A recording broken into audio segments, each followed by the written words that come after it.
and then we're going to get started because we have such an amazing keynote speaker today. But before we get started, I just want to say thank you so much for being a part of this summit. You all coming in with the right energy, you all coming in with all of the great questions, the connections, and just being able to support our amazing speakers who have been here. I just really want to thank every single one of y'all. And like I said yesterday, this is not a solo effort. So many people behind the scenes have been helping out. A shout out again to folks like Ambar and Alexis, who have been doing a lot of technical support for our speakers. We got a lot of folks also like Kim, who's one of our volunteers, who's been helping with the speakers as well. But a major shout out, and really important to shout out now since we have our keynote speaker coming, is Beto. Beto is our social media guru. If you see something posted, that's likely from him. And he's also the one who reached out to our keynote speaker to come talk with us. And so thanks to him, we have an amazing person coming to talk about some ways for us to continue to be en comunidad together. So shout out to all the people who helped make this happen. Shout out to every single one of the speakers, all of the chapter directors in Techqueria, all of the volunteers at Techqueria, our board.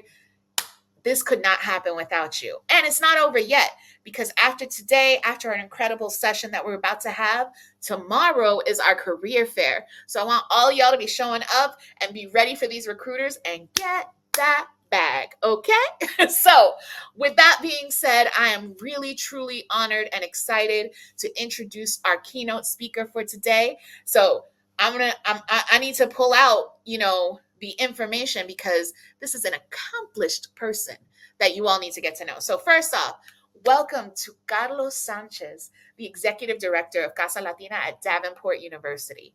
Born in Mexico City, Carlos is the Executive Director of Casa Latina at Davenport University. Before joining Davenport, he spent 10 years at Ferris State University, where he developed two initiatives: Líderes, a professional program and leadership program, a professional development and leadership program. Look, y'all, it's the end of the day. Y'all gonna have to work with me. I can speak English, I swear, and sometimes I can read it. And this is what we're going through today. But I'm really excited to share the space with Carlos, and wanting to share his accomplishments. So both of these programs, so the first one is Líderes and the second is Emprende. It's an entrepreneurship program that's in Spanish. So both Líderes and Emprende, both of these were designed to serve the community by developing Latiné leaders and entrepreneurs. Over the 10 years of the Líderes program, more than 200 Latiné professionals have graduated, with many advancing within their organizations, finding success elsewhere, or successfully running for office. Y'all, shout out for representation. So, a graduate of the International Business Program at Davenport University, he holds a certification in Design and Innovation Management and a Master of Arts in Design from Kendall College. This man has created so many opportunities, not just in his work alone, but for others. So let's bring him up onto the stage, everybody. Welcome, Carlos Sanchez. Hola, ¿cómo Hello. estás? Muy bien, gracias. Thank you very much for having me, and excited to be here. Thank you. Yes. And sorry for butchering a little. You just have a lot going. You had so much going on. I was like, my tongue is not catching up to all of your accomplishments. But thank you so much for being here. We are so grateful to have your knowledge and your experience shared with us for our summit that is entitled En Comunidad. And there's no one who can talk more about how we've connected En Comunidad than you, because of your work, because of your background. And I'm excited for people to learn a little bit more about your career and your journey. So you've created opportunities for the Latino community in West Michigan, and we heard already 200 folks, being able to graduate and move on from this program. And I just want to know from you, like, what are your experiences in your early life that taught you the importance of being en comunidad? Well, again, thank you for having me here. And well, it is at my age. I'm not that old, but at my age, one starts to reflect that how we got here, right? And truly, I have to give credit where credit is due. My mother, she was she was a teacher, an elementary school teacher, but also the group of people that we grew up with. It was a small community. It was a small colonia in Mexico City, and you have the mothers of our neighbors that would, when someone is sick, they babysit for another's for others, and then at the end of the night we ended up in somebody's house, and they feed us, right? And regardless of whose kid was that. So of course at the time, nobody, you don't really know that that is happening, that you have a tribe, you have a group of people surrounded you with, first and foremost, to take care of you, and also to give you love, to teach you things. But later on, that's what I've been, I've realized that is exactly what was happening. It wasn't just being there and having fun. The adults were taking care of us, and that is something that I will always be thankful for. In and it's sort of like the base of how can I create a similar space, but a professional, in a professional setting, right? So that I think that's what I started learning that.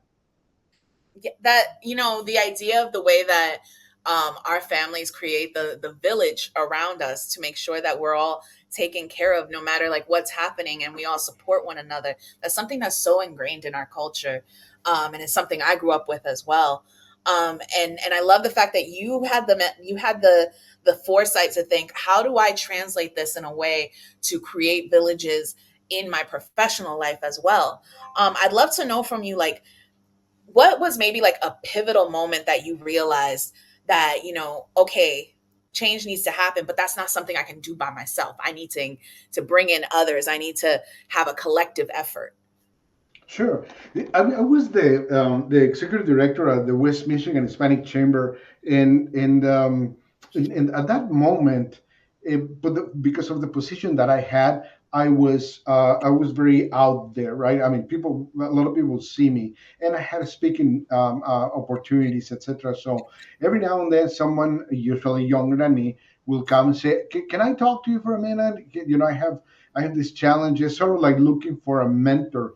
Now, there was never really that actual conversation that I need a mentor, right? But so one, it would be with one, then two, then three. All of a sudden, I was sitting down with people almost every week, half a dozen, eight, and then I thought, okay, hold on, if I continue this way, I'm going to be doing them a disservice because it's not organized, right? I don't follow up with them, meaning, I mean, we would email and communicate, but there was not like a scaling up, right, of advice, if you will. So that's when I thought, okay, we need to put this together in a sort of a program. So we created, at that time, it was called the Latino Talent Initiative, and later on it grew to Leaders, because as I was telling others that were at somewhere my level and older, and people of my age, about where I was experimenting, they said, "I can help." And someone else, I can help too, right? So it was not that we didn't have the resources, we didn't have those mentors. It's just that we have never thought about putting them together in a program format, and give it some structure so we could affect lives of a lot more Latin professionals. But when I started hearing that feedback, I thought, let's do this, and it lasted for, I mean, it continues, but at least under my supervision, it lasted for 10 years. That's so incredible. And I love that you pointed out, it's like it wasn't that the resources weren't there. Hmm. It was just that it needed someone to like just kind of like bring it together. It needed to, as we said, have that collective effort. And that happens so often in like so many of our communities. Something that I always struggle with is when people say, "Oh, these are under-resourced community." It's not that they don't have resources. It's about like how do we leverage what's there in order to create more opportunities and more support for the folks who need it. And so yeah, thank you so much for pointing that out. And I want to take a pause for a moment just so folks. Thank you so much for being up in the chat. I want to point out that we will be able to potentially take some Q&A at the end. So if you have questions, go into the Q&A tab and type in your questions, and we can get to them later if we can. The other thing that's really special is that Carlos shared with us a flyer from his organization Casa Latina. If you go into the doc section, it's a new little spot. It's really exciting. You can download information, and it has it. What I appreciate is in bilingual, so it's in both English and Spanish. So go into the doc section. You can download more information as we have our discussion. But again, add your questions to Q&A, and we're going back to our conversation.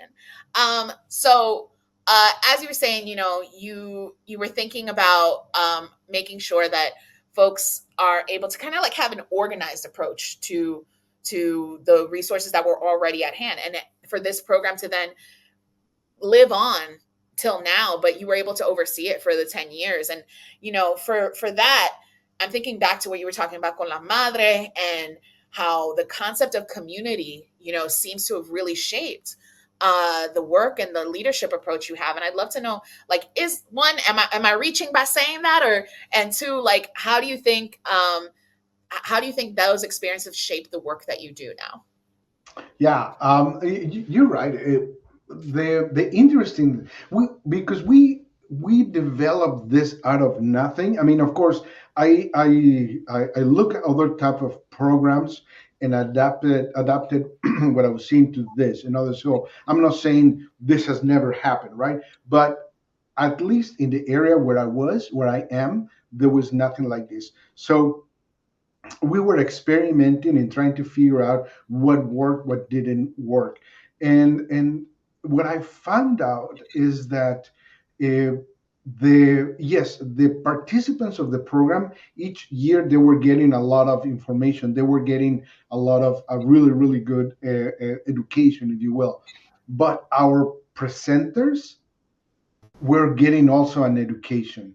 I have a really good friend of mine, Ana Ramirez. She's an incredibly accomplished woman, has an MBA for U of M, two companies.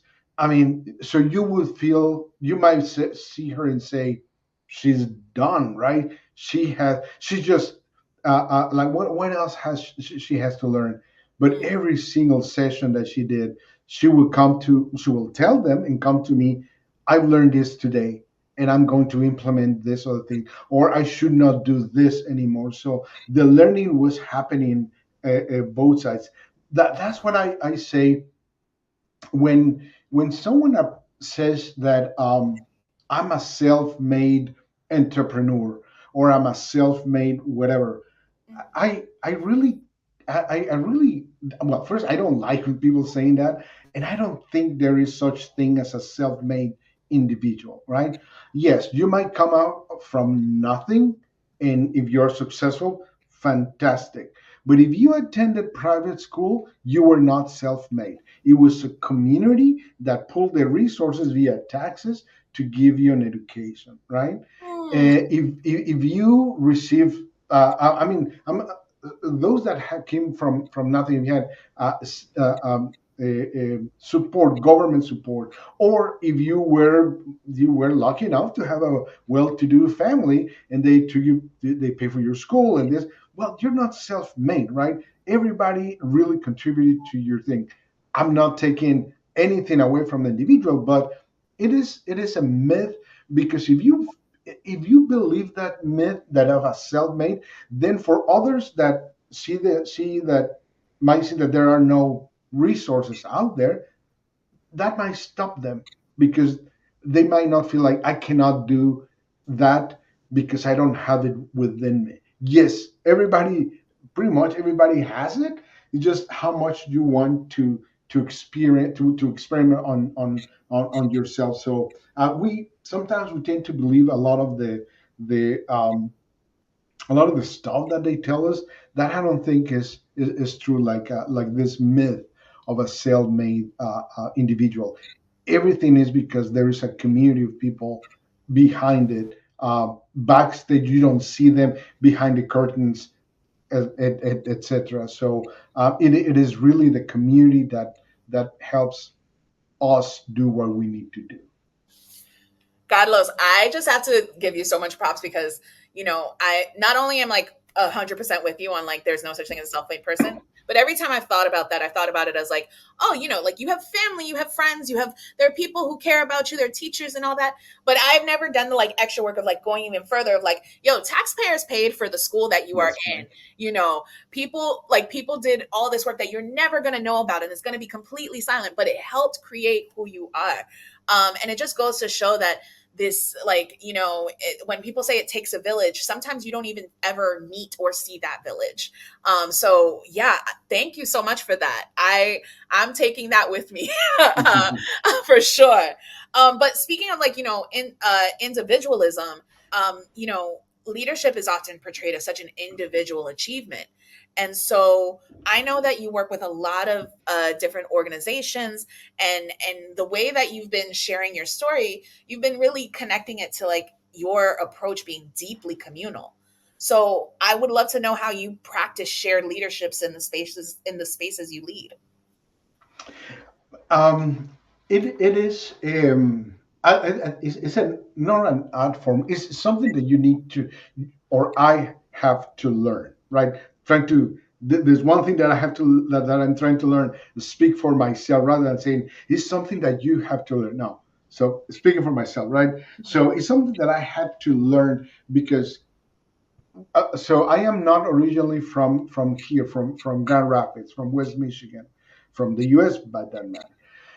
So when I came here, I didn't know anyone, and of course, it is hard to ask for help when you don't know anyone because one, you have to show that you can rely on yourself, right? Because the predominantly culture of this country is very individualistic, and again, it's not a criticism; it just is. Yeah. And in our DNA, in our Latin DNA, we are more I lost the word, but we are more of a family, right? We are more of everybody works, and that sometimes clashes, and we are taught to do that. So what I realized again is that there were others that had the same challenges that I was having, and just flat out I went and just talked to them. Maybe because I was not from here, it was easier for me to just go out and frankly just say do something that no one else is used to do, right? In this case here, that go and ask for help or just talk to someone and say, hey, where can I fill in the blank? And they will be like, sure, no problem, you can do this. So it is by doing things different, by being, I guess, preaching by example. Others started to realize that yes, we can do that. Now the way I do it now is because over the years, so I have 30 years here. I've collected some social capital, so granted, I have that privilege, if you will. So, but now when there is a project that I want to do, or someone says, "Help me with this," I start bringing people in because I know that we will all benefit from it, and at the same time that we are contributing to the project, right? Um, it is unfortunately sometimes um, the egos get in the way, and you just have to maneuver them. But again, I mean, I don't know if I think I'm just going all over the place. But the point that I'm trying to make is that I try to bring people together, and I seem to have a good way of doing that. People respond when I ask. And it's so evident because here's the thing, and this is I'm gonna name my ignorance right now because I can imagine that while we have, and I want to do a shout out to our chapters that exist in Chicago, and I know that we have some chapters that are bubbling up in Milwaukee and Detroit, but like the Midwest isn't known for like a huge Latino enclave Yeah. off the top of the head. So I imagine that it's even harder to create community in spaces where there's not a ton of folks who necessarily pull from. And so you being the type of person you are, by building that community together, your work, it's so impactful, especially. So I just want to like take that moment to just shout that out and just appreciate. I know that we're talking all about this en comunidad, pero también like your efforts as an individual really has created that comunidad. Yeah. And so with that being said, I'd love to know, um, do you have a story of like a community collaboration or effort that like has really inspired you, or like when you have a moment where you're just like, you know what, it's a rough day, but I remember this happened and this brings joy to my heart. Yeah, absolutely. There's one in particular, and of course, as a, I guess as a Latiné storyteller, we tend to go on and on and on. So I'll try to be brief. So I know, give me a sign when I'm going too much. So, anyways, You're good. You're good. there was a group of us from at that time I was at Ferris, and Habitat for Humanity and another university was there. So there was about seven of us who traveled from Grand Rapids to Chicago, and we rented a van, went there, and visited a project called the Resurrection Project, which is very, very interesting for us that we're and still am in academia, because uh, if you know Chicago, there is an area, La Villita. It is far from the universities and is heavily Latino, right? Mm-hmm. So there's a couple of challenges if you live in that area and want to go to college. One, it is off campus.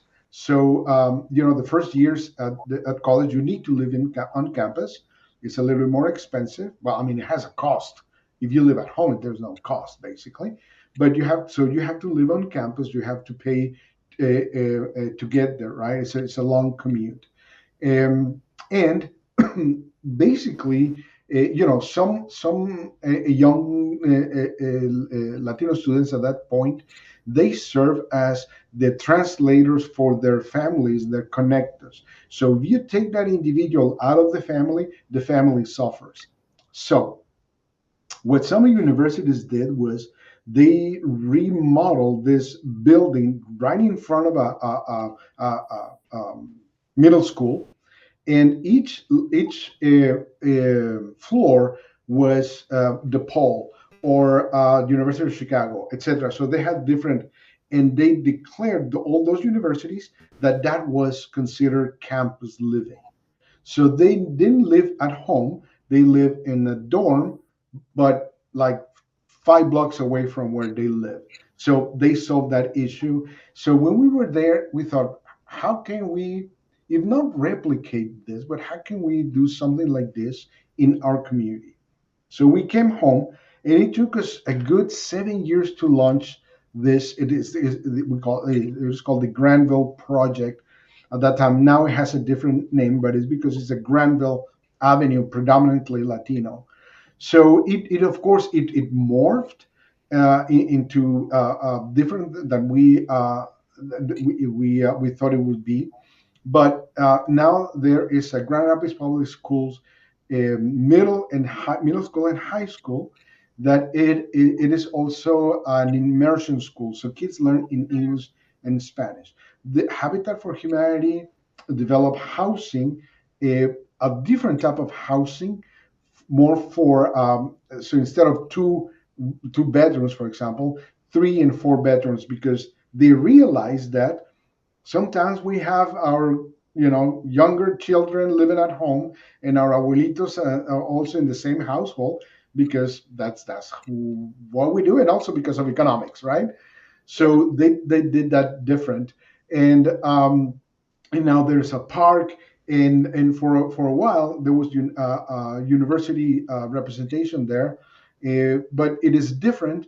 And now it is good every time I drive by there to see something change in that neighborhood that is going to outlive everybody that was in that trip. It is really, really something to be proud of. And again, why would Habitat for Humanity and Grand Rapids Public Schools and a university be together? Like, I don't know, but it works, and it is working. So I'm very proud of that. And again, it's a testament of working in community.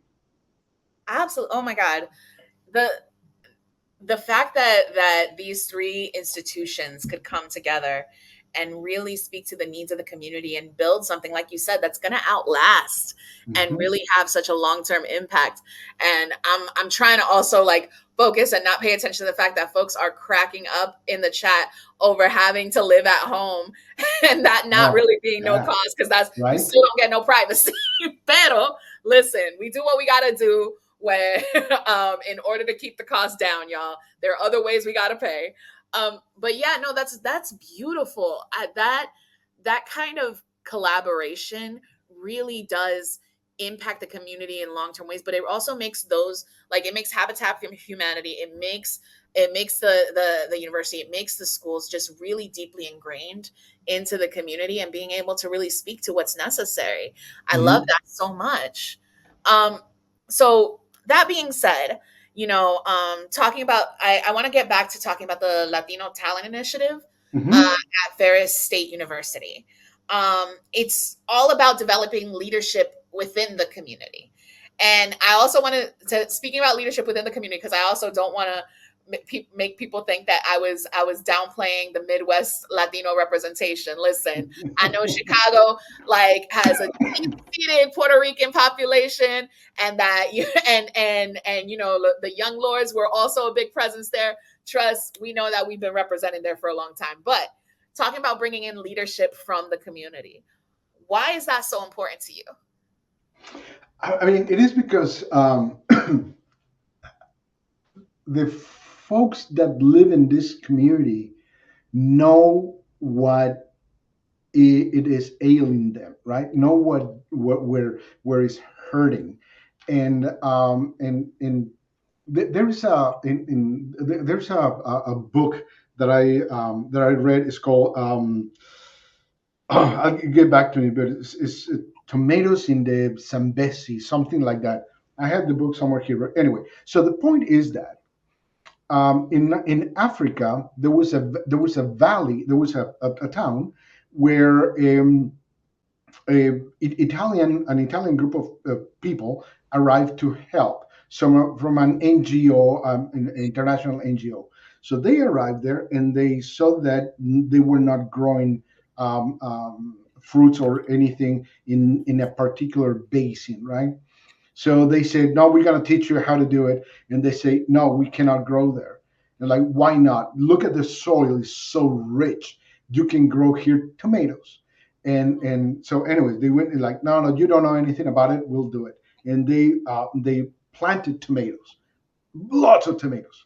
Well, rainy season came and not only flooded that area, basically, yeah, flooding all the tomato plants, but also it was where the hippos will go from one place to another. So of course they destroyed all the plants, right? Oh, So the people in that town said, "I told you, I told but you are the expert in the field, right? And you know what is better." So why grow leadership from within? Because of that. Because we know we, people people in this town and other towns, even if they are struggling to survive, they are surviving, meaning they know how to do things. It's not that they don't know how to do things. We just need resources. No quiero que me den, nada más quiero que me pongan donde hay, you. Mm-hmm. right? So I can do it. So all that to say that it is better if you do it from within, because it also shows those generations coming behind them that they're being seen, right? That there's a path for them to leadership, to not just to leadership position, but to do something with their community. almost, I will say, everybody loves their community. Maybe not everyone, but most people love their community and want to do whatever they can for their community, right? It is, but sometimes they lack the knowledge on how to apply the institutional knowledge that they carry with them. So it is. It also is good when we bring leaders from other parts to that can bring some value that sometimes we don't have. But as long as the decisions are made by those who live in those communities, I feel that you will have a much better outcome, much better results. 100%. That's something that's also deep embedded in the values of Tequeria. For us, a lot of like the big major decisions, like even the way that we approach partnerships, we talk to the community. We're like, hey, this is somebody we're considering bringing on. What do you think? And we get feedback, because it's so important that, it's not just about like, here's a helping hand, we're doing this thing. No, it's about like, okay, what's going to be best for the folks that we are working with, what's going to be best for us as a collective. And I love that you brought up the idea of the younger generation and coming up and being seen, and how that representation is so important. And I'm curious to hear from you, like, what role does like mentorship play into Mhm. ensuring that once these people are in these positions, that they can thrive? Because we're so underrepresented in spaces of leadership. So how do we make sure we're putting spaces so that folks can thrive once they're there? You're absolutely right, and I mean, if we are in a tech summit. Well, the representation of Latinos in tech is could be better. Let's say that, Yeah. right? Mhm. But then again, if we were in a law summit, we will speak the same thing. But anyways, um, first, I think what we needs to be addressed that I've seen is that some folks, maybe because they feel they're young or they are young, but there's a lot of individuals that feel that they don't have anything to contribute. And even if they are young, even if they're new, they have something to contribute, right? In this program that you mentioned, Emprende, we taught entrepreneurship in Spanish for Latinos whose predominant language was Spanish. And to be quite honest, it was a curricula that was already in English. We translate into Spanish, and then we deliver it. That particular program needed mentors, so students will see themselves as successful entrepreneurs. Mm. So, having worked at the Hispanic Chamber of Commerce, I went on to these individuals and I wanted to just come and talk to them for 10 minutes. You won't believe, maybe 8 out of 10 will say, I got nothing to contribute. Why me? I am in the same boat as them. And I'll say, you've been successfully running this, you name it, restaurant, design firm, construction company, whatever, for 5, 10 years. You do have something to contribute. Fact of the matter is that you're still in business, right? So first, we need to work on ourselves and we need to help those individuals to believe in themselves as mentors, right? One. The second piece is that mentees need to come out of the shell somehow and just flat out say, can you mentor me? Yes, they might find someone that says, sorry, I don't have the time. But rejection is part of a professional life, right? You go and ask for a job, they might say no, but you continue. So we need to understand that rejection is part of it, but continue knocking doors and maybe go for the low hanging fruit. If I introduce Beto to somebody else, then Beto will say, okay, Carlos, they know Carlos, so I'm just going to talk to him. I know Carlos. Can I talk to you? Most likely they're going to say yes, right? So one, as we ourselves, we need to work on our own.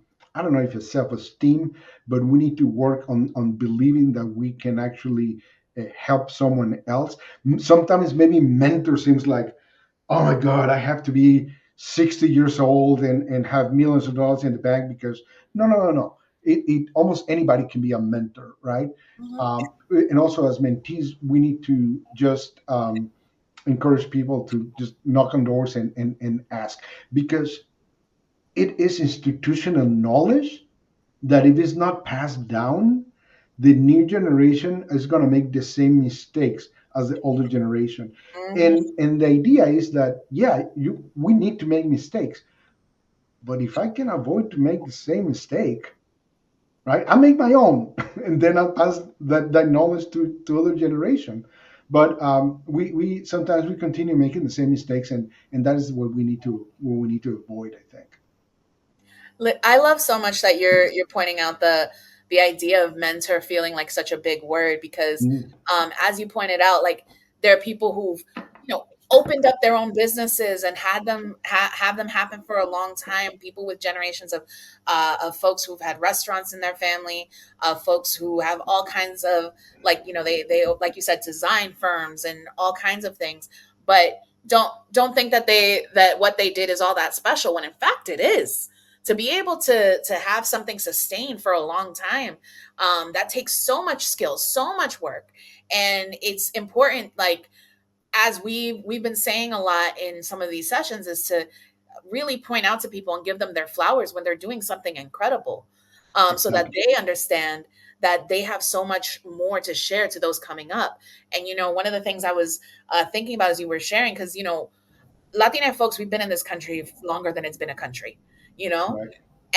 And similarly, we also have a lot of folks coming in who are first gen and who are newly immigrated, who are trying to navigate, and our young students trying to just figure out the next steps. I would wonder, like, how can we as a community, and how can we, those of us who maybe don't think of ourselves as mentor, how can we make sure that they're able to reach their goals? I'm sorry, I lost you there. I say, how can we make sure that they're able to reach their goals? So when we're talking about like us leveraging ourselves as a community for those coming behind us, what can we do in whatever position we're in to make sure that they're able to achieve their goals? So first, we need to help the individual figure out what the goal is Mhm. for themselves. Because again, going back to the experience in entrepreneurship, um, sometimes the individual sees, well, I really, I'm not material for that. Why not? Because I can make $2 million a year. Well, but that is success for that person. What is success for you? Mhm. Right? So in defining what success is for you, then we can define what. Then we can put the goals for you. So what is success for you? Therefore, what are your goals? Once the individual has some sort of goals, and of course they can continue change and be refined, but you need to have an idea, right? Now, once if someone comes to me and says my goal is to work at that company, okay, let me see my network and see how can I connect you, et cetera, et cetera. So to me is now on the responsibility for us, let's say mentors or those that we can help, is really do that, right? Like opening opening the door and leave it open um, for um, for someone else that comes behind, and also to provide feedback to the mentee, because it's just natural that someone that is younger, has less experience, is going to show up in a space that might feel uncomfortable. They don't know how to behave, right? So after the event, after the interaction, whatever, one needs to go to the mentee, the younger person, or it doesn't have to be younger, but the other person, and say, you know what? When you ask this, I think you should have said this instead, right? Or so the person can actually grow. Because if we don't say it to them, they will never know, and they will continue making the same mistake to a point that the folks that this individual is meeting, they're going to start they're going to not believe in the individual because the individual keeps making the same mistake. So one, we a mentee needs to be coachable, and as a mentor, one has to have the first, well, with a lot of respect, of course, right? But we need to have the also the courage to give that feedback in a constructive way.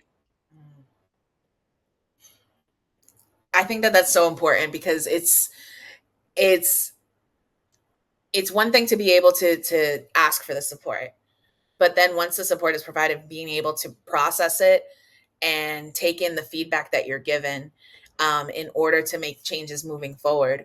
Um, Especially because, you know, there is there's already a lot of is it comunidad, like it takes a lot to ask someone uh for help, and I agree, like being able to take in feedback is also equally as important. Hmm. um I wanted to take a question because there's one that was submitted by the Q&A that I thought was really interesting, especially when we're talking about en comunidad. Hmm. We talk about coming together as a Latina community, but this is a lot of countries that don't even all speak the same language. Yeah. We got Haiti, we got Brazil, we got all of South and Central America and the Caribbean. And so Aurelio in the Q&A asked, how have you succeeded in bridging the connections across the many different Latino countries represented into collaborations? The first thing that comes to mind is humility, Mm. right? I'll tell you, the here in West Michigan, and if there's someone from Grand Rapids or West Michigan, might chew me up later on, but I'll say it. 80% of the Latinos living in West Michigan are of Mexican descent. Mm. So for a number of years, any Hispanic fiesta, festival, congregation, summit, whatever you name it, it would basically be Mexican, right? So then if I was in charge, some of us will be, why we don't see the Puerto Rican community, the Dominicans, we're not going to see, why? Because this Mexican, right? So we have to be humble enough to listen to say, yeah, maybe we're making a mistake. Listen to the feedback, and and be ready to change. So once the other group sees that, they're willing to learn, then they are going to be willing to teach. Because if I'm not going to be heard, you're just gonna just gonna sit down and say, yeah, yeah, yeah, yeah, and not going to change anything. Why do I even bother sitting down with you, right? So we have to be humble enough to say, yes, I don't know what I'm in. I don't know everything, right? So right now, again, for the most part, I've lived in an environment where I hang out with a lot of Mexicans. Now my boss is from Puerto Rico. My academic director is from Puerto Rico. A lot of people that I hang out with are from Puerto Rico, and I'm learning so much. And I'm like, oh my God, this is I've been missing for a lot of this stuff for a long time, because yeah, myself, I've been in this sort of cocoon. But um, anyways, I mean, the first to answer you directly, first thing is humility, right? Be humble enough to say, I don't know everything, and I have a lot to learn. I love that so much, and it's so important because we so often we all get lumped into one group when we're not a monolith at all. Like there's so much different cultures and history that needs to be looked at, and like as you were saying, we learn so much from each other. I hate to admit, as a girl who grew up in the South Bronx and is a New Yorican, I didn't have a real taco until I was an adult. So to me, That's it. Taco Bell was what I knew, and that's not okay. um, but we learn so much from each other, and being able to as you said, have humildad, and being able to connect is how we can build together, and really preach that en comunidad piece. And I know we're coming to a close, and so I wanted to give you a chance to share any last words, or any blessings you want to share with the rest of the group that we should walk away with as we close out our sessions for En Comunidad at Techqueria. Sure, thank you for that. Well, of course, again, to thank the opportunity here, thank you and thank Tequeria for the opportunity to be here, and particularly to Beto, again, good friend of mine. Um, I will just say that if someone was going to ask me what should I start doing Monday, right after I enjoy this really cool gathering of Latinos in tech and this summit, what do I do on Monday? I will say start, if you haven't done it yet, start defining who you are, what your values are, your goals, what success looks like for you, because we need to work on that individuality of us, because we cannot take somebody else's goals, somebody else's success, and apply it to us, because then we live in someone else's life, and it doesn't work. So define that, and also, I mean, it's hard right now, right? It's tough. Mhm. We're living in a tough time. So um, don't throw in the towel. Definitely not. But work on taking care of yourself. Right. Mental health, physical health. Um, be with family.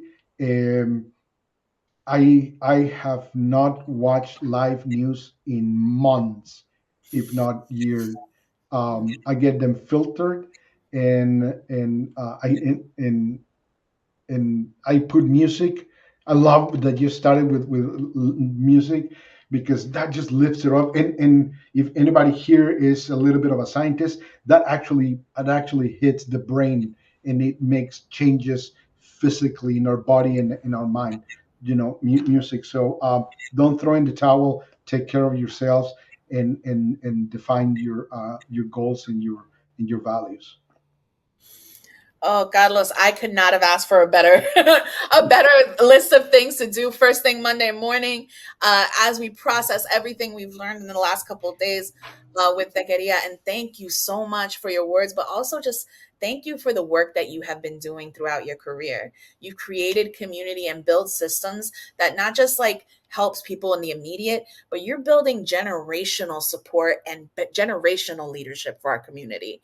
And I'm just so proud that you are here doing that work, not and in Michigan, but also just that impacting us across the world, as we are here with each other. So thank you so much for all you do, and I'm so glad that you were able to come speak with us.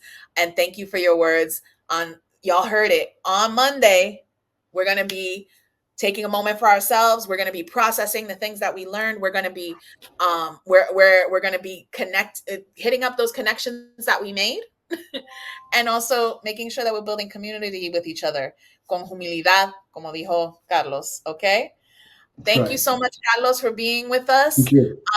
And for everyone else, we're so glad that you were able to come today. I'm right now mimicking that little cat that's in the chat. Thank you so much for being with us today. Tomorrow we are going to have our career fair, so come ready to talk to some really great recruiters and hopefully get a leg up in your career for your next step. We're so excited to have y'all there, and thank you again for being with us. Have a wonderful rest of your day y continuamos en comunidad. Bye. Gracias. Gracias.